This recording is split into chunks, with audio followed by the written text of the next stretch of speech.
Ahora, en Dimensión Salud, la entrevista del día. Y está con nosotros el doctor Eduardo Tanús. Eduardo Tanús, yo lo voy a decir, él no va a querer que yo lo diga así, pero es como que de alguna manera tenés responsabilidad en mi filiación. Yo tengo papá y lo quiero mucho, pero el doctor Tanús es como que me parió a la bioética, me parió a este mundo intelectual que tiene que ver con la ética, el derecho, la salud hace ya unos cuantos años. Él es mayor que yo, por las dudas, voy a aclararlo eso. Eduardo, gracias por venir. De nada, sí, algunos años, 3 o 4. Eduardo es médico nefrólogo, es doctor en sociología y creo que esa es una muy buena puerta de entrada. Pero además preside el Comité de Bioética de la Sociedad de Trasplantes, de la Sociedad de Nefrología, es miembro del Comité de Bioética del INCUCAI, es profesor de la UBA, profesor en Favaloro, y ya me empieza a hacer así porque no quiere que yo lo diga, pero médico, nefrólogo y doctor en sociología. ¿Cómo hiciste ese enganche? No, es como un tren, se van enganchando atrás las cosas cuando a uno le gusta algo y trata de conseguirlo para poder a veces ayudar mejor a los demás. ¿Y costó hacer el enlace o encontraste justo el parche ideal que fue trasplantes? No, yo creo que como se dice, las cosas vienen y uno las tiene que tomar si están en la misma dimensión en general. ¿Y cómo juntaste en el trasplante la medicina y la sociología? Bueno, justamente el tema que me llevó a eso, a buscar algún enclave para poder explicar el tema del donante vivo, si la medicina toda la vida era primero no dañar. Uh-huh. Es decir, y cuando uno actúa sobre el donante vivo con una gran, por supuesto, proyección que es regalar, que es donar, que es el acto de amor más grande de una persona a otra, pero la persona que va a donar va a resistir, tiene que resistir una cirugía, o sea, el médico tiene que tomar la decisión de abordar ese paciente. Entonces eso causa en alguien que se ha preparado para defender la salud de la gente en algo difícil, pero lo encontré, digamos, a lo que yo buscaba, a la definición de esa, de alguna manera, de esa paradoja en la sociología, jugando con el tema de los roles, el juego de los roles. El médico que tiene que curar, que ayudar, tiene que también actuar sobre un donante vivo en salud para poder ayudar al familiar al cual le va a dar su órgano. Uh-huh. Entonces, desde el punto de vista sociológico, el rol del médico respecto al donante, exactamente clásico, es defender al paciente, defender su salud. En este caso es el receptor. El receptor. En cambio, con el donante, uno está convirtiéndolo de alguna manera, por lo menos en ese momento, en un paciente. Pero el tema de los principios de la bioética que también entran ahí, nos dice que ahí se enfrentan clásicamente dos principios fundamentales que son la autonomía, el respeto por la autonomía y la no maleficencia, o sea, el primero no dañar, primero no querer. Pero en ese contexto de la solidaridad, del amor por el próximo y demás, hay preeminencia de la autonomía. Respetamos la autonomía del que va a dar, el cual sabiendo, conociendo perfectamente cómo es el proceso, insiste en ser el donante. Desde ahí, con ese enfoque, que no fue corto, fue largo el proceso para entender yo mismo, desde la sociología, cómo se puede explicar uno y cómo puede avanzar mucho mejor así, explicando y estando, digamos, en paz con todos los principios, de alguna manera, que haya una homogeneización de esos principios. Y bueno, ese fue uno de los fundamentales motivos por entrar en el tema de la sociología. Eduardo, médico que se hizo sociólogo, yo abogado, que después me di cuenta que quería ser médico. Pero ¿Qué novedades tenemos con células madres? Que en eso te has dedicado este último tiempo y mucho, y un tema del que todo el mundo habla y sabemos muy poco. Bueno, es un tema, por supuesto, nuevo, muy nuevo en la historia de la medicina, pero que va a revolucionar evidentemente todo lo que hemos visto hasta ahora. Si es muy largo el tema de las células madres, pero si nosotros lo relacionamos con lo que estamos hablando ahora, con trasplante de órganos, es muy interesante. La célula madre es una célula que tiene toda la potencia cuando se la empieza a funcionar como células madre, o sea, en los primeros días del embrión. Esas células van a ir dirigidas a distintos órganos cuando se hacen adultos para colonizar y para generar esos órganos. Todavía no está muy claro quién, cómo, por qué en esos días se mandan esas cosas, pero de todos modos, cuando se empezó a profundizar más en las células madre y a ver que son ellas las que van a producir órganos, se empezó a trabajar en investigación en la posibilidad de reunir, conseguir células madres y tratar de enfocarlas hacia un órgano determinado, a ver si esa célula se comportaba como parte generadora del órgano que uno quiere conseguir. Uh-huh. Y así fue. En este momento se está trabajando en todo el mundo ya, investigando en líneas de tejido y en líneas de generación de órganos. Eso se llama biotecnología. Uh-huh. Y es muy probable que en muy pocos años, 5, 10, 15, que para la medicina somos, tratemos de conseguir tejidos y órganos, lo cual, por supuesto, sería una revolución. Ahora, ¿esto resuelve el tema de la escasez? ¿Resuelve el problema de la escasez de órganos? ¿Y si logramos eso? Se lograra eso, por supuesto, se terminaría con los donantes vivos, con los donantes fallecidos, con el tráfico de órganos, etcétera, que es un flagelo en la humanidad en este momento. Uh-huh. O sea que se está tendiendo hacia esto en este momento. Y hay algo nuevo también, uh-huh, el tema del origen, de dónde se obtiene esas células madre. Como era del embrión o del cordón umbilical, había un problema ético muy importante en eso.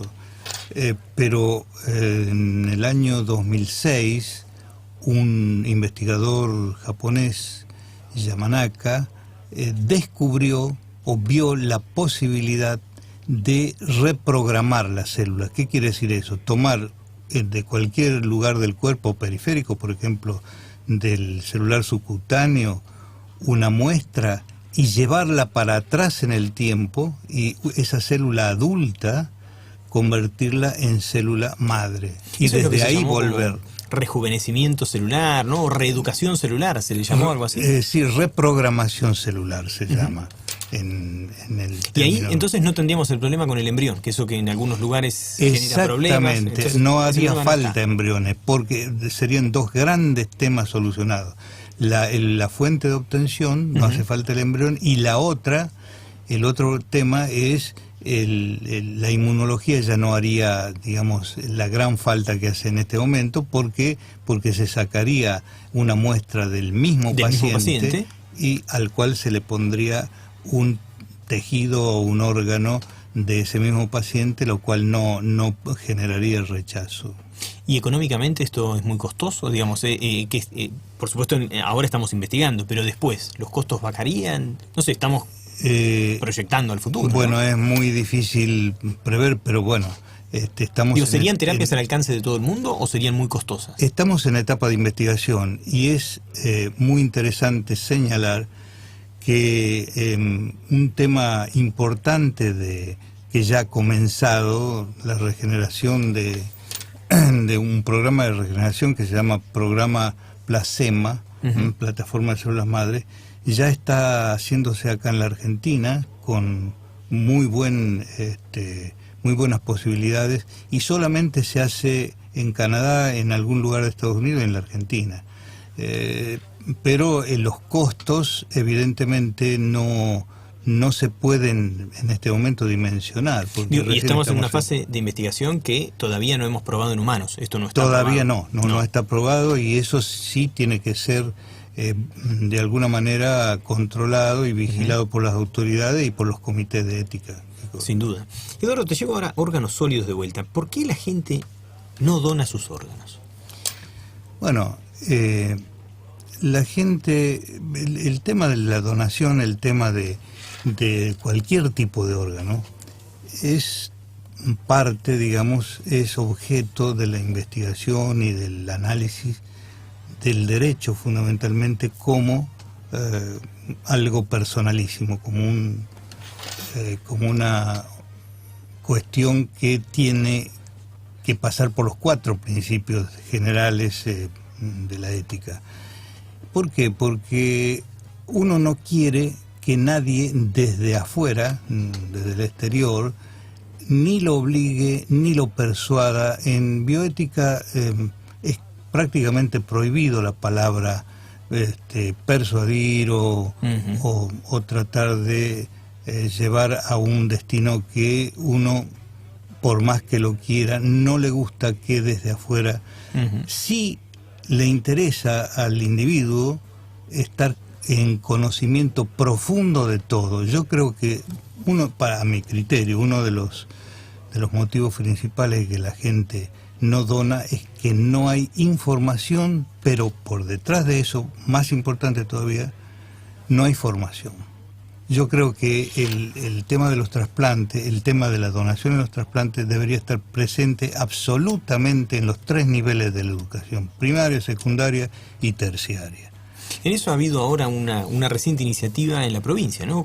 Cucaiba ha activado o ha ofrecido al Ministerio un proyecto de ley precisamente para incorporar la temática trasplantológica en la educación media, inicial y en la educación superior, ¿no? Sí, que por otra parte está en la ley de trasplantes, ¿no? Está en la ley, pero no se cumplió. Pero nunca eso no se cumplió, y hasta acá hay acuerdos parciales entre algunas universidades y otros, pero en realidad eso debería ser un plan muy concreto, muy global, pero sostenido en el tiempo. Por ejemplo, la primera modificación de la ley de trasplante, cuando se introduce esto del consentimiento presunto, tomado desde Europa, una interesante mirada, fue cuando se dijo que se introduce en la ley argentina el consentimiento presunto, pero con algunas recomendaciones. Por ejemplo, primero tenía que informarse a la gente, a todo el pueblo, durante un tiempo, en forma permanente, y después hacer un plebiscito, después de informado, a ver si aceptan el consentimiento presunto.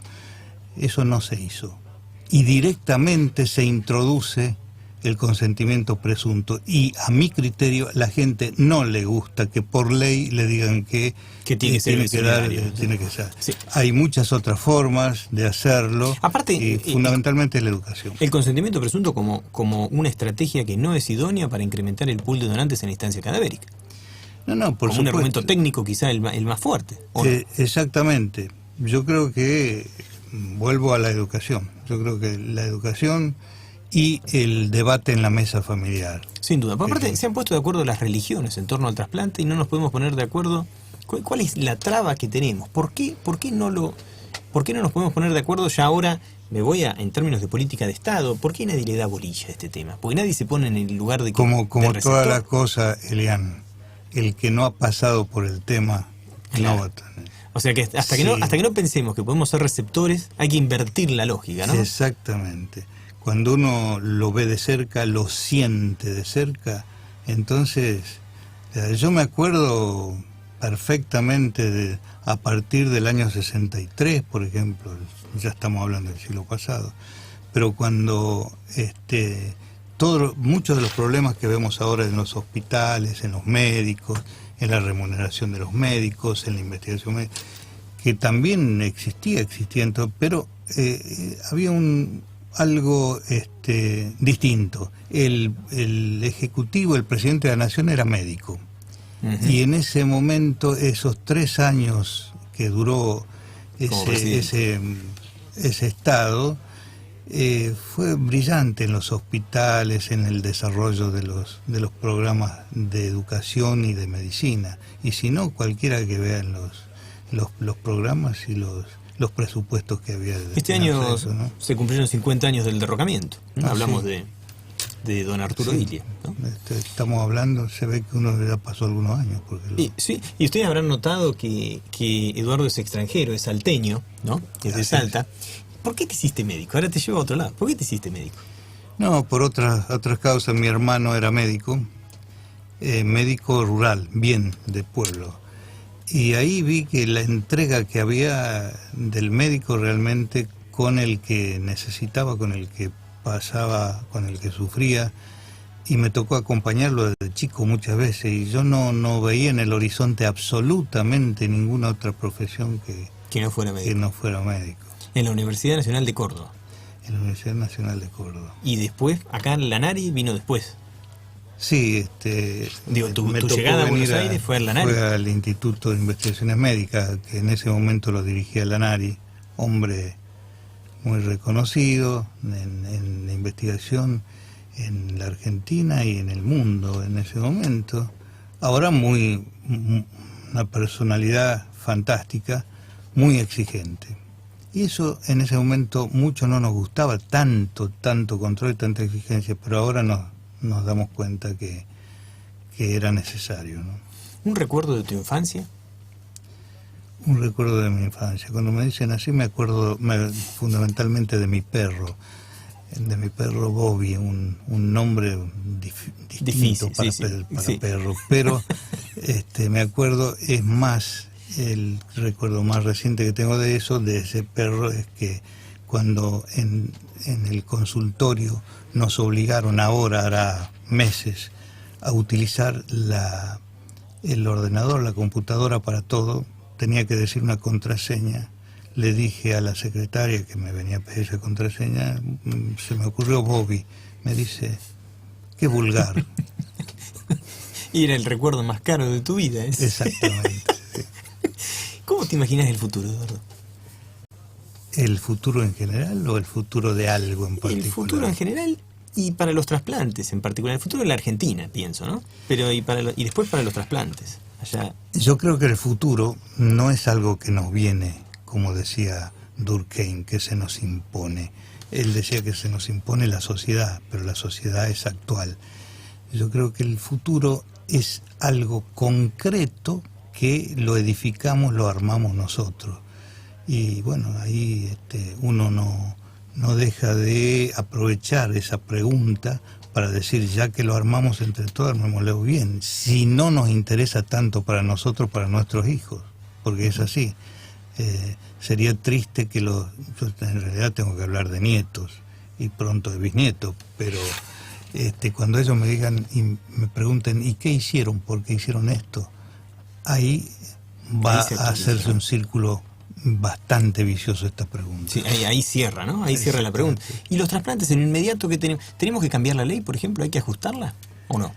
¿O no hace falta? La ley que la hizo un grupo de médicos con muchísimo trabajo y muy puesto en el tema, con la ayuda de Rabinovich Beckman. Sí, que pasó por acá, Ricardo. Que fue un gran impulsor de la ley de trasplante, está considerada como una de las mejores leyes de trasplante del mundo. Eso sin ninguna duda. Yo creo que que simplemente al correr de la ciencia, todos los días hay cosas nuevas, se van adoptando, se dictan resoluciones, todo, pero al amparo de esa ley. Yo creo que la ley es muy buena y que no hace falta en el momento digamos, ningún tipo de una modificación a la ley, no. Pero modificaciones importantes, no. Adaptaciones, sí. Adaptaciones quizás por el paso del tiempo, que coincido con esto, ¿no? Digamos, sí. Efectivamente llevamos 20 y pico de años de vigencia con la modificación del 2006, pero 20 y pico años de vigencia y la ley efectivamente todavía da respuesta. Estamos hablando de la ley, se promulgó en el año 1978. Claro, después vino la de Ricardo. Claro, pero si vemos las leyes no han cambiado, no hay unos cambios importantes. Eduardo, y un tema de que se habló mucho esta semana y que como siempre la voy a hacer a propósito, me lo tenés que decir en un minuto. No, ¿qué hacemos con los extranjeros a lista de espera? Que ahora se habló mucho, ¿no? A partir de las declaraciones del senador Pichetto, que sigue, ¿no? ¿Qué hacemos con los extranjeros? Bueno, yo tengo el pecado mortal de no haber escuchado escuché que había problemas con eso, pero nada más. Yo creo que la Constitución es clara para cualquier hombre del mundo que habite el suelo argentino, pero los países limítrofes, que son los de donde vienen algunos pacientes y se los atiende perfectamente en todos los hospitales, tienen que ser atendidos, pero cuando hablamos de digamos de bienes escasos como los órganos, simplemente lo que debiera ser, por una razón de estricta justicia, que esos órganos de alguna manera sean también o provistos del exterior o devueltos. Acá ningún organismo, ningún médico y ninguna autoridad se va a negar o va a poner palos en la rueda para atenderlos, por más que haya algún uso del presupuesto. Pero el tema de lo más escaso, que son los órganos, debieran haber algún tipo de reciprocidad entre los países. Porque si no hay trasplante en el otro país, pero sí se pueden conseguir donaciones. Entonces eso queda claro.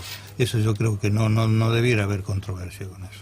Un lujo, señores, un lujo que nos quedó chico. Y hoy voy a terminar como nunca terminé de esta manera Dimensión Salud en los 14 meses que estamos. Nunca. Eduardo, te quiero mucho. ¿Venimos el martes?